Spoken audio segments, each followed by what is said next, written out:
Hello, everyone. Welcome to Recotopia, episode 179. I'm Chris Atkinson, joined by Aaron Dicer. Heidely ho, Super Greeninos. That's right. And welcome Jeremy Scott. Hello. That's right. Today's big recommend is The Fifth Element from 1997. Can't wait to get into that. We'd also like to welcome chat who've come out here to watch us talk about movies on a Tuesday. Thank you so much, chat, for coming out here. We appreciate it. Let's get into our small recommends. And Aaron, what do you got? I'm going to talk about the highest grossing animated film of all time, the fifth highest grossing film of all time. That's right. I'm going to talk about Naja 2. I'm aware that this exists, but it boggles my mind that it's a sequel. Go ahead. It has made $2.2 billion worldwide gross. And I wanted to see what all of the fuss was about. I did watch the original, Naja, before, which is 2019, I believe is on Netflix if you want to check it out, and then watched Naja 2. So I guess I'll kind of be talking about both, but mostly the second one. This is well worth a watch. This is some of the most, if not the most, visually interesting things I've ever seen on screen. They are doing concepts and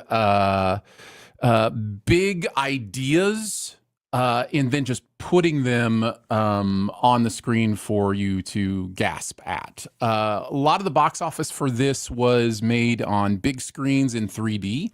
I'm sure that I haven't seen it in 3D, but I'm sure the 3D works really well. I only saw it at 2D showing. But I was blown away by this. I will say don't start with 2. I think it's really important to see 1. It really is a sequel. I think you kind of have to know what happened in the first one to appreciate the story elements of what's happening in the second one. And that's the other place where I think it really succeeds. I think it certainly has some fetch questiness to it. Like there's, like 3 big bads that he has to take on before he can do the ultimate thing, like that kind of stuff. But story-wise, there's a really interesting thing going on here with what it means to be a monster, how we make monsters of people, and what determines whether somebody is good or bad, or a monster or a hero. The very seed of the premise is that there was a pearl that was divided into 2, and one side was the demon pearl and the other side was the spirit pearl. And the spirit pearl was supposed to be given to the third son of this amazing couple, and due to some trickery, they were given the demon pearl instead. And so their child has the demon pearl in them, not the spirit pearl. And then what happens with the spirit pearl goes to this son of another race of dragons. And, they become kind of the frenemies of this series. Anyways, I really had a blast with this. I think it's well worth watching, subbed or dubbed. When it comes to animation, I think they do a pretty good job with the dubs, in my opinion. Where did you find it? The first one's on Netflix, I think, and the second one is still in theater, or was still in theaters when I saw it. So, gotcha. And probably will be coming to streaming soon. But man, some of this stuff I truly believe is going to blow your mind. I think it's really good. It is fascinating how different our tastes can be due to our location on the planet and our culture around us. And this is neither here nor there, but I was just reading yesterday, apparently everyone in Hawaii, no matter what race they are, if you live in Hawaii, you eat Spam 3 times a week. They freaking love Spam in Hawaii. And that's wild to me. Also, it's cheaper in Hawaii than it is here, which is counterintuitive. But yeah, I've been curious about this as I've been reading about it, breaking box office records and whatnot. And of course, over here, it didn't do anything. No one here is talking about it. So yeah, glad to know it's actually good. It hadn't even penetrated my psyche. I had never heard of this before. And I follow a lot of box office news and stuff, and I'll go to Variety, and a lot of times they'll come out and pick out special international hits and stuff like that to highlight. And this one has eluded me. So it's I guess they have a hard time marketing this type of stuff out here for whatever reason, even though there's a huge fan base for this type of thing. Sure. So I don't know. I don't know what the problem is, because you got me excited to watch it and I hadn't even heard of it. Yeah, So. they released it here earlier in the year when it was released in China and didn't do anything. And then after it just kept blowing up in China, they did a re-release.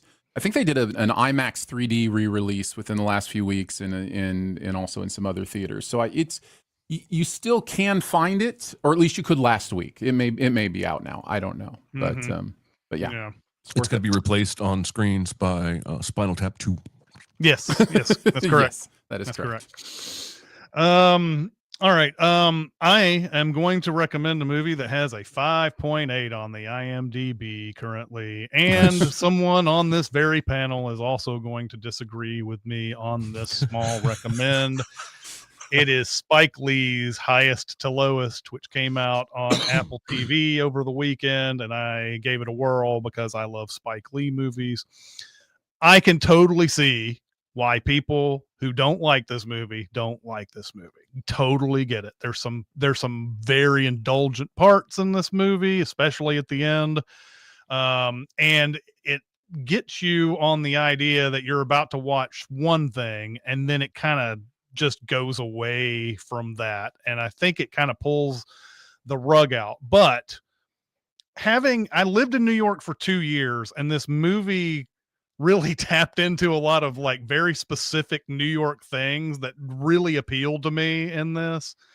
And I really just dug it. And I've always enjoyed how Spike Lee will introduce some sort of cultural cornerstones into his movie that don't really necessarily have anything to do with the plot, but it just kind of like there's a part where Denzel Washington is like appealing to James Brown and all these past stars for like advice and stuff like that. And I just find that endearing that Spike Lee does stuff like this. But the story is Denzel Washington is a wealthy record producer. The label in which he works at is about to get sold, but he wants to maintain control and have something and wants to get excitement into music again. It's all become about money. It's all become about how many clicks you can get on Instagram. It's all these type of things. And he has a son that he takes to a basketball practice. It's like one of these, I don't know, like summer basketball school things or whatever. And when he comes back, and the whole story is basically him like trying to figure out how to buy some guy's shares so that he can vote against the sale and so that he can retain interest in the company and all this stuff. And then his son gets kidnapped, or he thinks his son gets kidnapped. It's actually his friend Jeffrey Wright's son who gets kidnapped by mistake. Before he knows that that it's not his son necessarily that's been kidnapped, he's ready to go full on. He's going to spend all the money he has to go after to find this kidnapper who has called him. And the kidnapper's played by A$AP Rocky, which is kind of funny. But this is so like he's ready to go full on, and then they find out, oh no, it's Jeffrey Wright's son. And then suddenly he doesn't want to spend that $16.5 million that he's been asked to do. And it's like, and Jeffrey Wright's like, well, don't you want to, I mean, you were going to do it for your son, right? Why wouldn't you do it for mine? They both consider each other's sons like their own sons, even, except when it comes to spending $16.5 million for it. I don't want to say too much after this, because the movie does kind of change after this point, because you think it's going to be kind of about this, the moral obligation that he has to, should he put the money up? Should he not? All this type of thing. But it quickly gets beyond that. But I just want to highlight one part of this movie that just made me smile, grin ear to ear, because it's such a New York thing. They get on a subway that's heading to Yankee Stadium. And Nick Turturro is playing a Yankees fan on this subway, and there's all these Yankees fans. They're about to play Boston. Everybody's clapping. Let's go Yankees! This is something you will see on a subway to Yankee Stadium. People all dressed up in Yankees gear, being loud and obnoxious. It's exactly what it would happen if you're on this train. And there's a whole section here where the kidnapper is trying to get the money, and there's a point where the emergency brake is pulled. And so neither here nor there what happens after this. But there's a point where Spike Lee goes back to the subway specifically to show Nick Turturro and all these Yankees fans going, Boston pulled the emergency brake. Boston pulled the... And it's exactly what would go on in this type of situation. And I just loved it so much. There are a lot of parts about this movie that I'm like, Spike Lee has apparently entered his 14th season of The Simpsons phase, where like, here's Rosie Perez playing herself. Here's Anthony Ramos playing himself. And then there's a whole like 5-minute song at the end of the movie. There's a lot of things to dislike about this, but ultimately I did enjoy this. I did enjoy Denzel as always. I did enjoy where the story went. I did enjoy all the New York aspects of it. And so it's a 5.8 on the IMDb. It's not winning a lot of people over. It won me over. Really enjoyed it. I'm not here to yuck anyone's yum. So I will just say there is one moment in this movie where Denzel Washington is watching the news on a flat screen television, and he turns it off, and it does the cathode ray, like, from the outside. Yeah. And clearly that means this is a terrible movie. So, right, it does. Yeah. No, that made me laugh. No, I actually think I can also see why people like this movie. I think there's a lot of personality to it. I think Jeffrey Wright can do no wrong. I think he's really good in this. Yeah. This movie. Let's not talk about Dean Winters. Yeah. Well, there's a well done inside joke on that too, because there's a line from the trailer that everybody points out when he and Jeffrey Wright, Denzel Washington and Jeffrey Wright are in the car, and they're like, you got insurance or something like that. And Jeffrey Wright pulls out a gun. And he's like, it's Jake from State Farm. And that was like a big, huge thing. And then later on, he pulls out a second gun and he says, well, that's Mayhem, which Dean Winters plays Mayhem. Yeah. So I really enjoyed that. There was a question in the chat that says, do you need to watch the original High and Low to enjoy this? No, the original High and Low, by the way, is fantastic. Yeah, you should watch that to enjoy cinema. Yeah, High and Low. The first time this is a remake of High and Low. The first High and Low is really good. It's a heavy procedural movie. Like, this is what happens when the cops do their jobs and do it well. That's basically what High and Low is all about. It's the same story and setup, but it's more about the cops. Now we're in 2025. I don't think Spike Lee wants to show the cops being super professional and great at their jobs. And they're definitely not that good. They're not awful either, but they're not great, especially personified by Dean Winters, the aforementioned Dean Winters. But anyway, no, not required to watch it, but I would watch High and Low before I watch this movie for sure. Yeah, I think so. I respect and love when directors make choices, and Spike Lee is making choices in this movie, and that's a good thing. It just so happens that a lot of those choices didn't work for me. So that's I think what it comes down to. Jeremy, do you have any other reasons why Aaron is wrong? I haven't seen There's plenty of those. I haven't seen the movie. I do have a lot of reasons why Aaron is wrong. It doesn't even have to have anything to do with this movie. No, just in general. Just a bunch of other stuff. Just to give me a list of things that Aaron is wrong about, and then we can move on. Running list of reasons Aaron is wrong. Anyway, what do you got for me? You have an everything wrong with Aaron list that you go to every once in a while? I wish I did. If I could pull that up and share my screen right now, it would be amazing, but I don't. It'd be awesome. I'm going to talk about a movie I had never heard of until I watched it a few days ago, and I doubt any of you have heard of it, and that's because it made $85,000 at the box office. And it's a 2024 Canadian film called Fitting In. and it stars Maddie Ziegler, who I most remember from Fallout with Jenna Ortega, but she's apparently also in My Old Ass or whatever that movie is called. I haven't seen that yet. So the conceit here, this is a pretty straightforward coming of age movie with a very specific bent, and I'm going to try and use my words carefully here. So her character discovers early in the film that she has MRKH syndrome, which is something that is a rare disorder that happens where a girl does not have a uterus and some other interior parts, and then the vaginal canal is not fully formed. Now, she's 16, she's got a boyfriend, she's about to get sexually active, and that's when she learns all this, and it throws everything into upheaval. She's got male doctors who are really insensitive, and they give her medical devices of certain sizes to try and use over a period of months to make things work.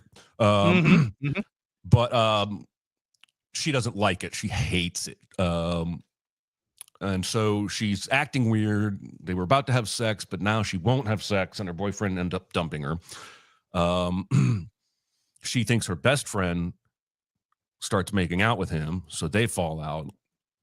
She also meets a non-binary person, and they have a friendship / curiosity.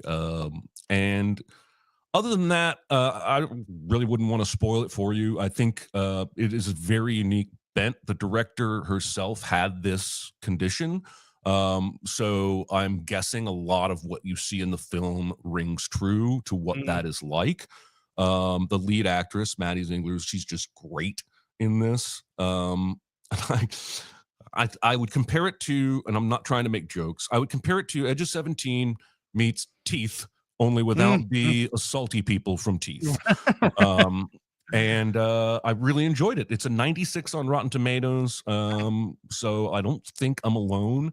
It's only a 6.1 on IMDb, though, so maybe it's not as good as I thought it was, but it was interesting, and it's basically about her trying to decide who she's going to be and embrace that. And so there you go. It's on Stars. All right. I have not heard of this one either. So yet another one that I would have to put on the list. I hadn't heard of it either, and it definitely sounds like something I would enjoy. These coming of age tales are great when they're autobiographical like that, because you really get a sense of the empathy for what someone else's story must be like, and it's one of my favorite things about watching movies. So yeah. All right, let's get on to our big recommend, which is The Fifth Element, and it is Aaron's choice. So Aaron, take it away.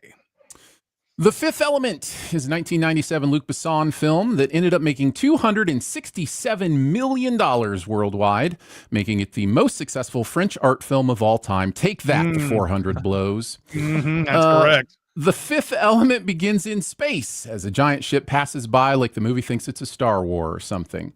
We pan down to the deserts of Egypt in 1914, where an archaeologist is trusting a sleepy Aziz to provide some light. He yells, "Aziz, light!" And Luke Perry marks down that has happened a dozen times already. Of course, he's not counting the thousands of times I've said it since then anytime I want someone to turn on the lights. At one point, I hoped to name my Google devices Aziz just for this purpose, but then thought better of it once I considered the icky geopolitical implications. Anyway, after a failed poisoning, the ship lands in some robot aliens that look like the battle droids from Star Wars, mated with the TikTok robot from Return of Oz, come by to retrieve the stones and the weapon, which is identified in about 4 or 5 different roll credit moments already as The Fifth Element begins. The robots promise to return in 300 years when needed, and the priest promises to protect the secret until then. We're now in the year 2257, and Earth is scared about a new evil planet that has spawned nearby. Against the counsel of the current priest, Father Bilbo, the president fires on it, and it, of course, only makes things worse.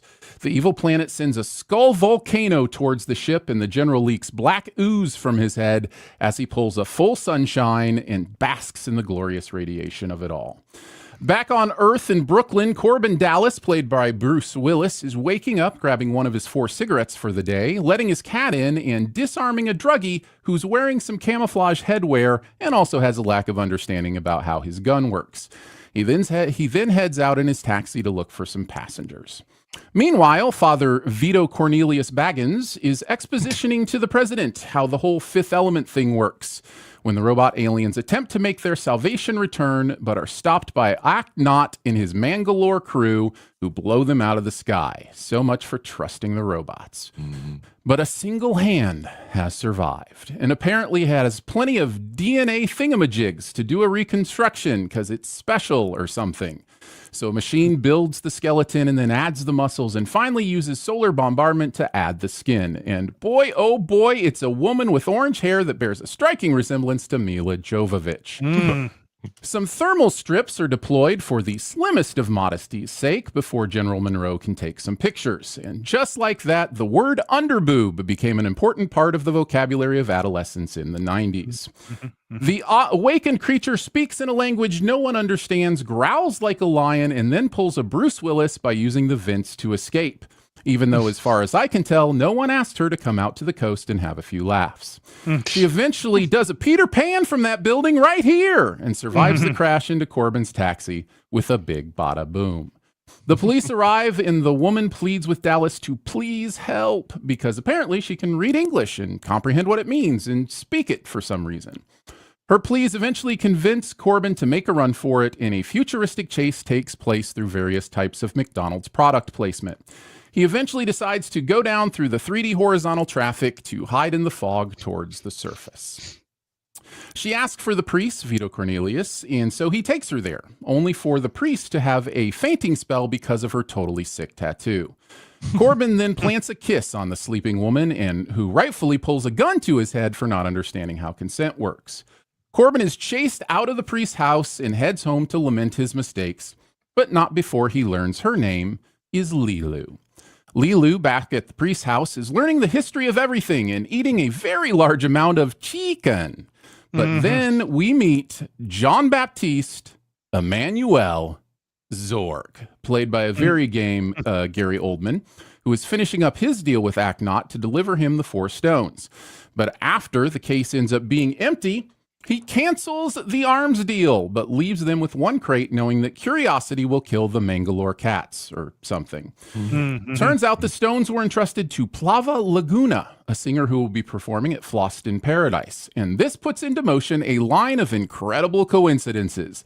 Turns out Corbin formerly worked for General Monroe, and they've rigged a contest so that he will go to Floston to retrieve the stones. At the same time, Priest Vito and Lilu drop by to try to convince him to go to the same place.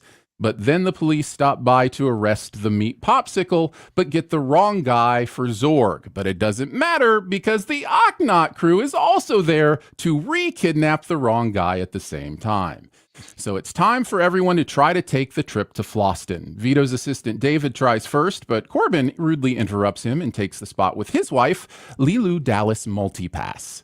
Then the Mangalore show up with the wrong face, allowing Vito to sneak in because of the distraction.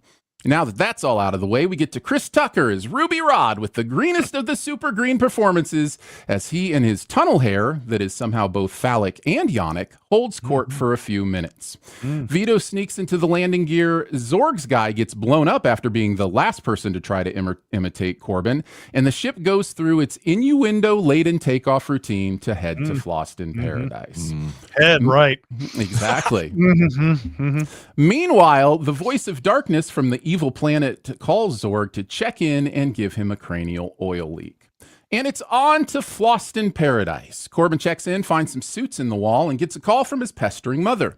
And Lilu is told that Plava Laguna will give her what she came for after the concert. The concert begins with another Ruby Rod extravaganza, and we see that the Mangalores are all nearby ready to attack. Plava Laguna then comes out and does an incredible rendition of Il Dolce Suno as Zorg shows up with his own bid for the stones. The Mangalore crew invade Laguna's dressing room as the opera transitions to a techno bent, and Lilu takes out the entire invading horde with some moves she learned from martial arts and Three Stooges movies. Chaos then ensues as Zorg arrives and the rest of Akhnot's crew go full mutiny on the ship. Zorg grabs the container from Lilu that he assumes contains the stones, but he decides not to check until he's already headed home. Plava Laguna is shot in the melee and in her dying breath tells him, "The treasure is buried in my intestines." He does some post-mortem surgery, retrieves the stones, and then tries to survive the ensuing firefight as Ruby Rod continues to narrate. Dallas finds his way to the control room where he shoots Akhnot in the head, subduing all his army and ensuring no one will ever greenlight a show on Disney Plus called The Mangalorian. Zorg returns to the Floston ship to shut down his third act ticking clock cliche bomb and does so just before realizing that the Mangalores had their own bomb on board, at which he does his best Jeff Daniels in speed impression before blowing up. The good guys head back to Earth with all the pieces in tow, but the evil planet now has its own ticking clock as the Earth will be impacted in just about the time it takes them to get there. Lilu does some quick, heartbreaking lessons on war as our crew lands at the temple to do some basic toddler symbol matching in the world's easiest puzzle. But the stones need unlocked. Even after Lilu literally spells it out for them, it takes a sigh from David to help them realize they need to go full Avatar Last Airbender on the stones so that Lilu can do her magic. But in her depressed state from her lessons of the ravages of war, she needs one last motivation in the form of Corbin's love before she can laser vomit the dark planet into a new moon for Earth. The movie then ends as the president wants to thank our heroes, but has to talk to Corbin's mom instead, as Corbin and Lilu are too busy literally embodying the overall message of the movie, make love, not war. And that is The Fifth Element. Guys, what did you think this time through? Jeremy, what you got?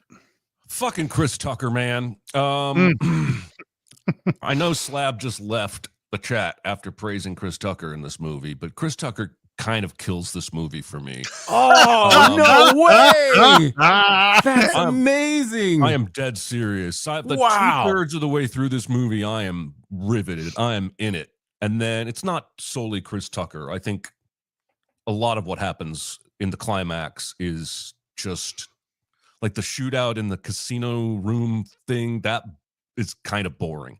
I do love a lot of the last third, just not the last third in and of itself as a whole. I would even say I love the movie, but no, I think this is about 30% too much Chris Tucker.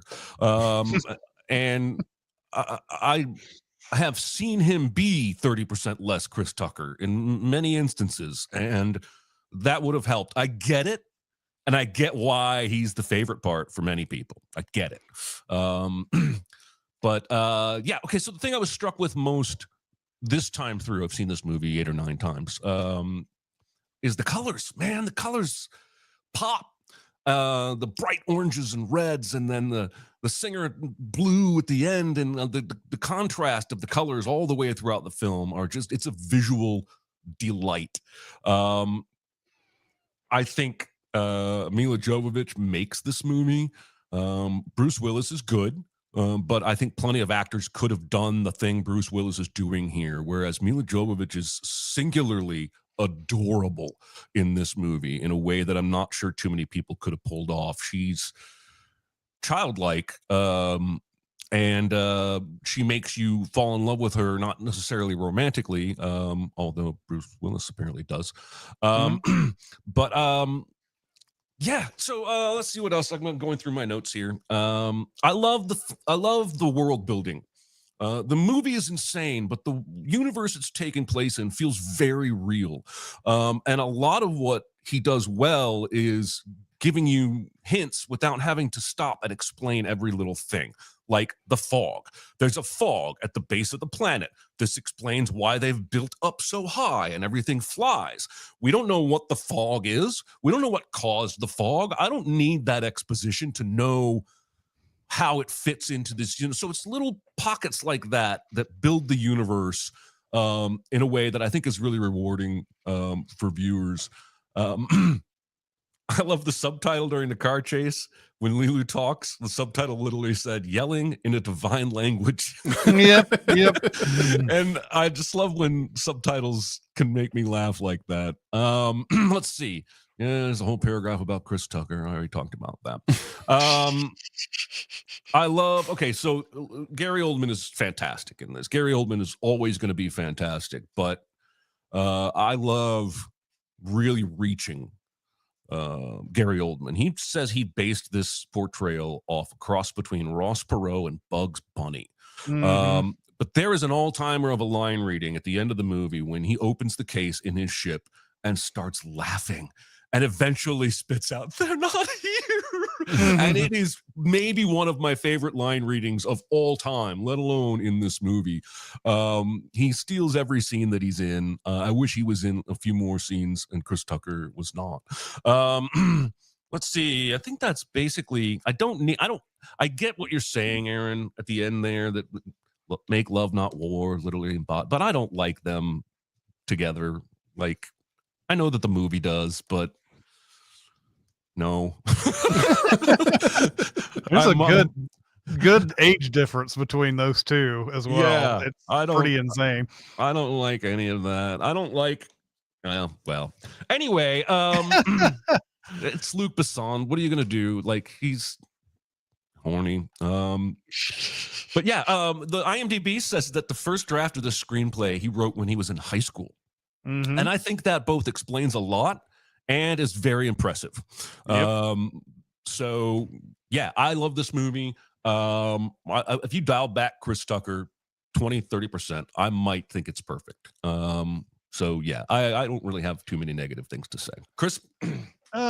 I would dial Chris Tucker back maybe a little less than you. I liked Chris Tucker quite a bit in this. I think there's some moments in this where I feel like he doesn't need to be with them after the Floston stuff, like have him take some other ship somewhere else, and then that way he's got that one little moment in the middle, and he doesn't have to be with them, because after that's where it starts grating a little bit. The screaming and all the other stuff that we've seen, it needs to be a little bit in a like lower dose after that point. Up until the point that they get off of Floston, though, I'm enjoying Chris Tucker all the way through it. I really, really like it. I can't remember what I thought about this movie when I first watched it. I do remember being at my first movie theater when this came out, and Sony had like two huge, like very, very like out there sci-fi movies coming out in the year. It was this and Starship Troopers. Both came out the same year. And I don't remember The Fifth Element being that terribly big of a hit. Maybe it was. Maybe the international box office really, I don't know how much it made domestically, but it was like one of the first, it was like a May movie, Fifth Element. It came out at the beginning of the summer, but I don't remember tons of people coming out to see it. But I really like it now. I think I appreciate it a lot more now than I did back then, for sure. Same thing goes for Starship Troopers. When I watched that the first time, I didn't like it too much, but this one, I think Chris Tucker probably did grate on me quite a bit back in 1997. But Chris Tucker, man, this was his year. Like, Money Talks was a big hit after this that came after, and then he was in Jackie Brown later on in the year. So this was a huge year for him. That's what led to Rush Hour. I'm almost certain, almost all this that came out. But going over what I liked about this and what I disliked and whatever, I do love Luke Perry being cast to look bored at the beginning of the movie. It cracks me up. He's complete. And you mentioned it in the synopsis, Aaron, complete with him keeping track of how many times the professor says Aziz Light. I really, really enjoyed that. Not that it really matters, but I don't think I understand any of this at the beginning. the aliens come down to get the stones because they aren't safe on Earth, but then they take the stones and arguably put them in even more danger by taking them out of a locked vault that only they have the key to. I don't know if I understand this at all. Maybe it's some sort of comment on, oh, they're about to discover atomic energy and then it's going to blow up in an atomic explosion at some point. I don't know. I don't think I get it. Why they take those stones out they don't really give an explanation. I don't think the movie has an explanation other than plot needs to happen. The stones only work on Earth too. So like if they fail to come back like they say they're going to, then everybody's out of luck, I guess. You know, I don't know if they can use the stones out there wherever they live or whatever, but people on Earth are going to be out of luck because the aliens came down and took the fucking stones. And then they decide to wait exactly the length of time it takes to save the world before they can bring the stones back. And honestly, I don't think I get any of what happens with the stones here. They're like, well, we were taking them to you, but we don't really trust humans. So we didn't really have the stones on board that ship, but we did have the fifth element and you can recreate her if you want to, blah, blah, blah. Oh, if you want to get the stones, we've stuffed them inside of the diva has stuffed them inside of herself. You've got to go to another planet. She's going to have to, I guess, sacrifice herself if she doesn't get shot and pull these stones out of her body. I don't know if I get any of that plot at all. It's she probably is it birds that use stones for digestion and they can spit them back up? It's probably something like that. She has some sort of stone stomach. It's exactly like that. In the chat, Polly saying, nah, she just birthed them. Okay. But if you say so. Then I love Matthew Kasovitz, who plays the mugger near the beginning of the movie. Give me the cage. I love that so much. He made a character that could have been completely forgetful, you could have totally, and he made him like very memorable.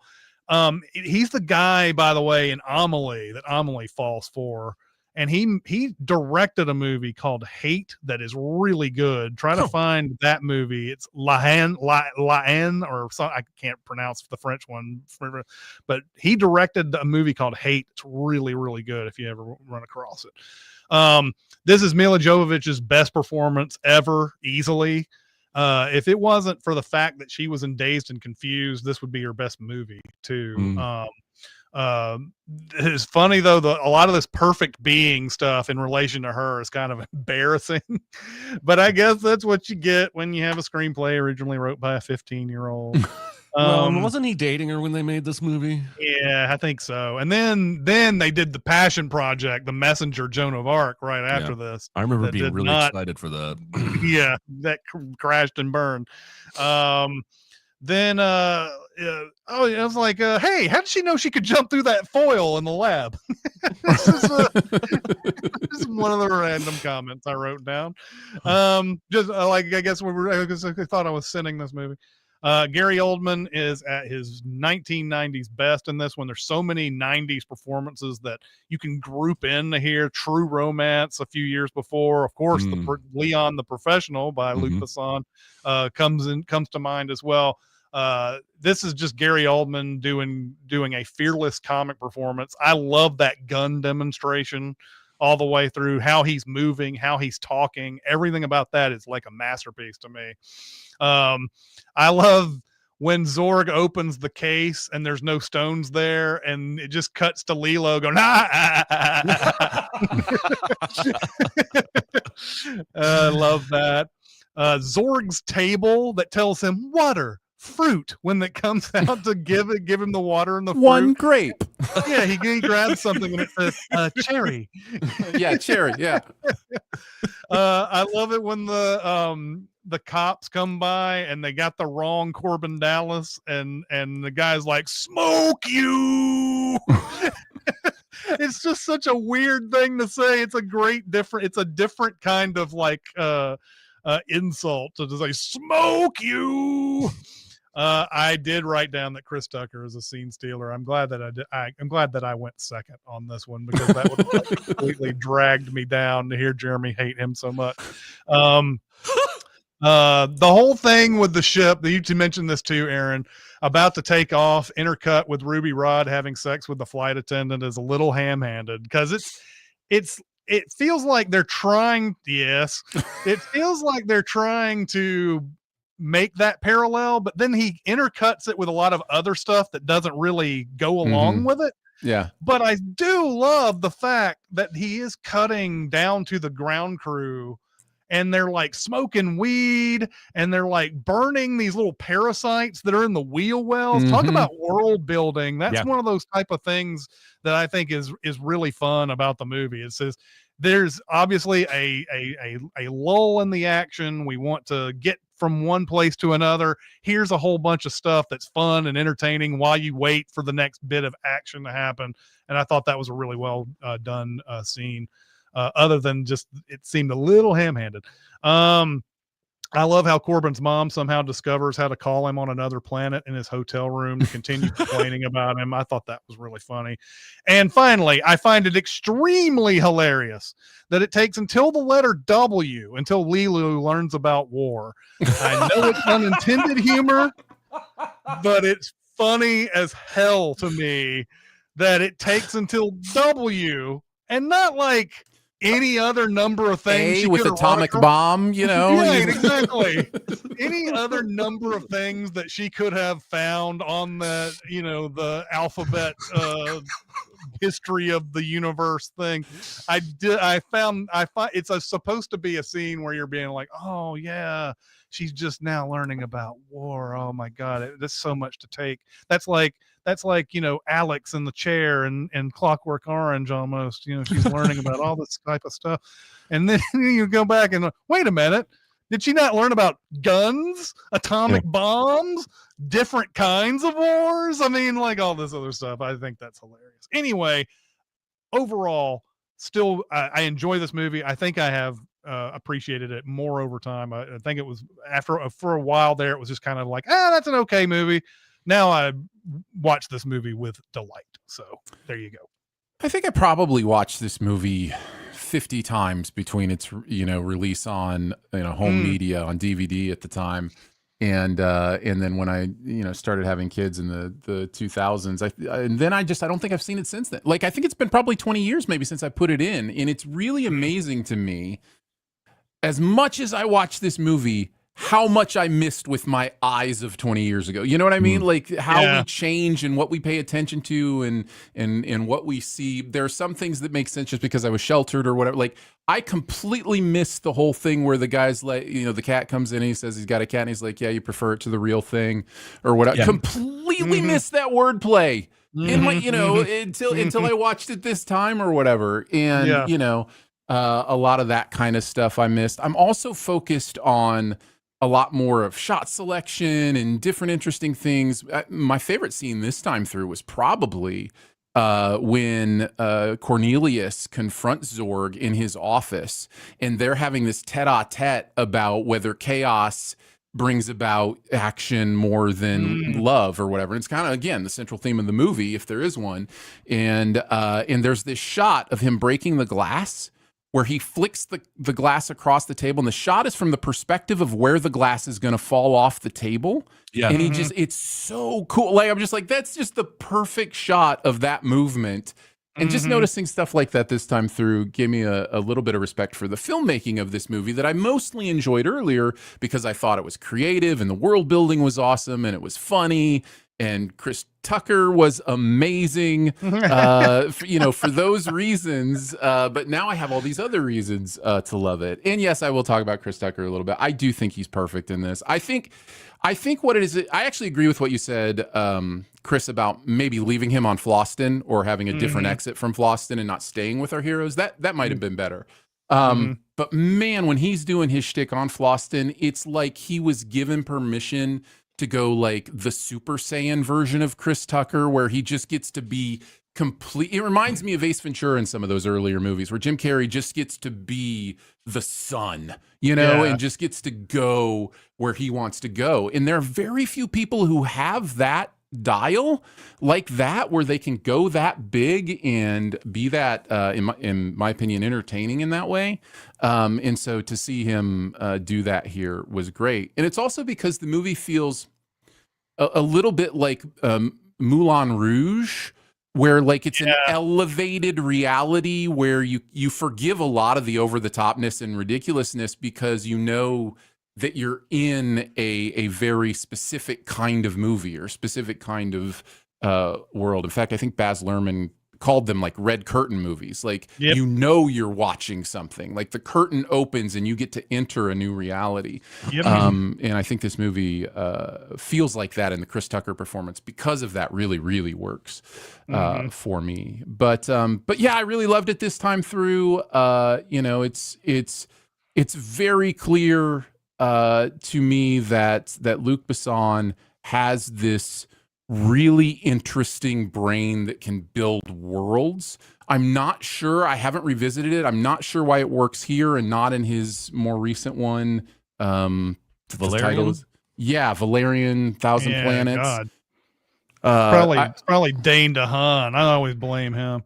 Yeah, well, it might be the casting a little bit, but the world building in it's not terrible. This has so much more life to it. Feels so much more, straightforward. I feel like I follow it really well. I don't get confused during this movie. As much world building as he's doing, I'm never confused. I had a blast watching it again, and glad to put it on. Why does he let the cat out overnight, and where's it supposed to go? He lives on the 1,000th floor of a metal building. Like, where's the cat going? How about that restaurant service, though? By the way, the guy has a floating ship that comes over by his window and he makes the food there. That's a great idea. And gives you your mail. Yeah, exactly. Said, I absolutely love the floating noodle cart, but I think that is a terrible business idea, and I would never invest in it because you're only serving one customer at a time the whole time, as opposed to customers coming to you. But again, I don't think this is a world where you can walk anywhere, right? Like there's a fog, so if you're going anywhere, you're floating there. So I guess, but it's very cool world building. So I love it. Yeah, exactly. All right, let's get on to our super secret double feature. All right, so I thought of. And I'm not going to say any of these in case they are yours, Jeremy, but I'll go straight on to mine, but I'll talk about others that I thought of. And at least one was mentioned before this, but I went with something pretty plot basic here. The fact that we have this giant evil being that's like coming towards Earth needs to be stopped. Thought of Doctor Strange quite a bit on this one. So I felt like Doctor Strange would be a good super secret double feature for this one. Dormammu and all of that. I mean, they don't beat this giant ball of fire like Doctor Strange does, but that sort of that very thin plot connection was what gave me I thought of a lot of other stuff, but I'm going to let Jeremy go ahead and give his. So I will also share some other stuff after I give mine. But I'm pretty set on mine. I'm double featuring a movie that is zany, that has an over the top villain, that has over the top action, that has sci-fi elements, and has someone reluctantly protecting someone else who's vulnerable, who literally landed in their vehicle. I'm going with Last Action Hero. Yeah. Nice. Yeah, definitely. And I think the tone, you just mentioned how full of life Fifth Element is. I think the jovial, not a real universe, over the top, everything that's happening. I think those would be a good tonal pair up. But it's funny you mentioned Doctor Strange because of something coming to Earth to destroy it. I had Star Trek 4, The Voyage Home, written down for a good while there because it's equally zany. And of course, I think this movie is essentially the sci-fi version of The Professional. But Last Action Hero was my choice. Yeah, it's a good one. I totally agree with that one. Aaron mentioned Moulin Rouge, which was one that I'd thought of Yeah. earlier on, just because it's very Baz Luhrmann-esque throughout this thing. I think I've used Moulin Rouge as a super secret double feature before, though, and that's the reason why I ended up not doing that. I didn't bother to research whether I had done Moulin Rouge before, but I felt pretty confident in it enough to not use it. There's also, this must be French filmmaker thing, because there's a lot about this movie that reminded me of the Jean-Pierre Jeunet movies that were coming out in the 90s, City of Lost Children and things like that. Jean-Pierre Jeunet had his own sci-fi masterpiece this year, Alien Resurrection. Came out. Hey, after Aliens 3, Resurrection was a step up, man. Yeah, I would agree with that. But there's a lot of Jean-Pierre Jeunet type of stuff in this. I feel like the French definitely have, I guess, the Jerry Lewis influence. Like you've always heard about that. You always hear about that when you grow up about about French audiences. They love them some Jerry Lewis, and it seems like it comes off a little bit in these comedies that you see that come out. But anyway, I think those were a couple good super secret double features for sure. All right, next week's homework, it'll be my choice. It is a movie that I have talked about many times before, but I have never pulled the trigger on making it a big recommend. It is going to be 1977's Sorcerer, William Friedkin directed.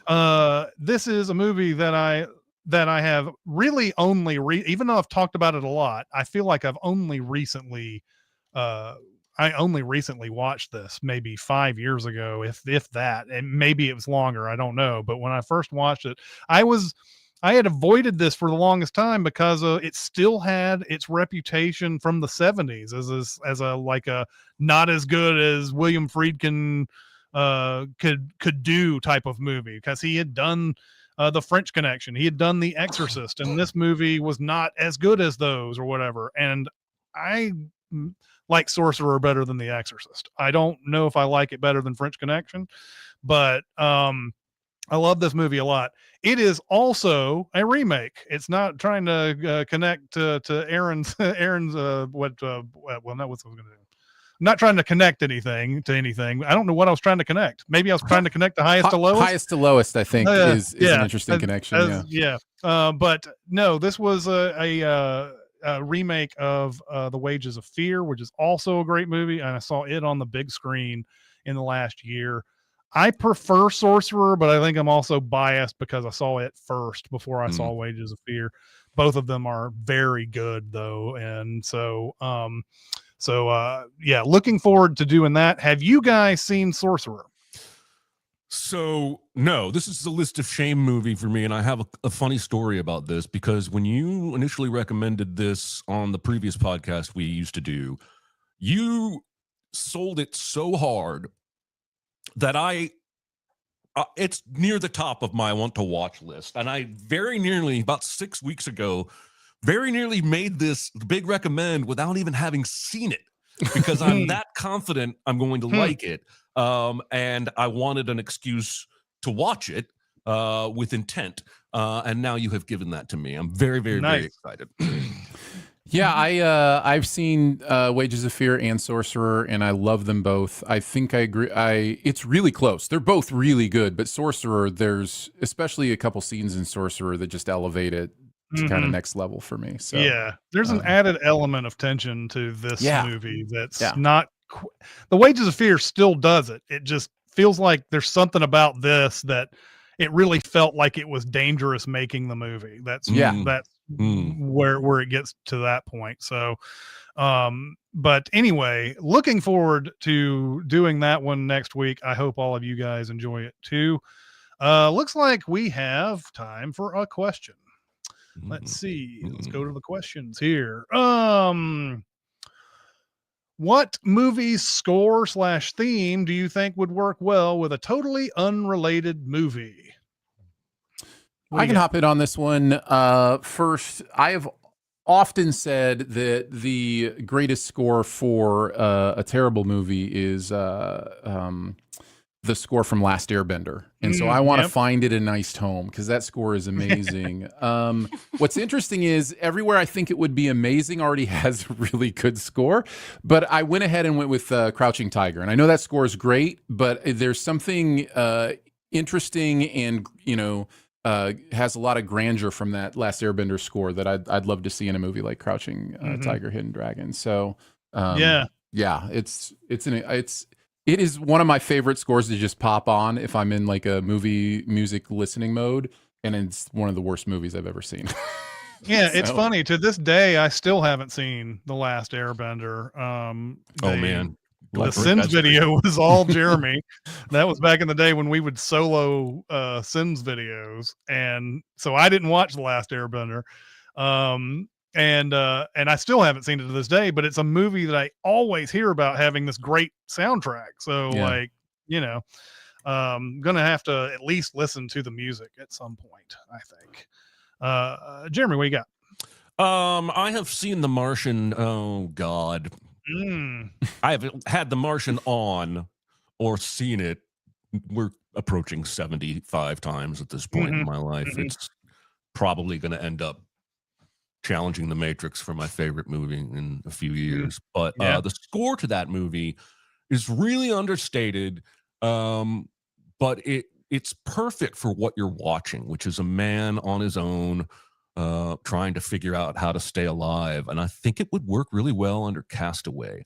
And I think I can't really tell you what the score to Castaway is off the top of my head. It's not one that has resonated or stayed with me. It may be a perfectly good score. Alan Silvestri slander. I will not abide. Anyway. I'm sure it's perfect for the movie, but I do think the Martian score would work well under another survival type situation like Castaway. Yeah, I mean, it isn't that basic. The Martian is basically Castaway on Mars. So yeah, I think it would totally work that way. They even had a scene where they said, "We had a whole funeral for you," and Matt Damon says, "What was in the coffin?" There is, yes. No, I'm joking. Absolutely. There is a score that I love. It's actually the last score that Bernard Herrmann ever did. It's for the one for Taxi Driver, which is a very saxophone heavy score that really works well with Taxi Driver for sure. But I thought it. And not that I don't like the sound, the score to Rounders. Rounders has its own, I feel like, almost iconic music at this point. But I feel like Taxi Driver's music would go really well with Rounders as well. That just that solo sax playing all the way through it and everything. I think the movie would be a little bit more serious than what Rounders is ultimately, if you kind of use that music. But there's so many like night scenes in Rounders that I think that kind of score goes well with and everything. So that's the one that I picked for that. Excellent. All right, that is going to, well, hold on, let's do it real quick. The chat says, let's see. Let's see. Polly says Harry Potter theme over some Christmas movie. Yeah, the Harry Potter theme would definitely fit a Christmas movie, and I always think of Christmas when that John Williams score goes through and everything. So, I agree with that. Castro says the incredible score over Superman this past year's Superman would be a good one. I mean, and I'm never going to fight you on Michael Giacchino being on any seriously movie. James says the stylings of Ratatouille score would fit into Pixar's Luca very well. Polly says Indiana Jones theme over Die Hard. Yeah, that'd be interesting. That would be interesting. And then JC says I feel like Blade Runner soundtrack might work well with Taxi Driver, and I agree with you on that one. I totally agree with that. All right, that's going to do it for this week. Next week is Sorcerer. Chat, thank you so much for coming out. We appreciate it very much. And that's going to do it for this week. We'll see you next time. See ya. Bye, guys. Dudes. Bye. Double salute. Real salute.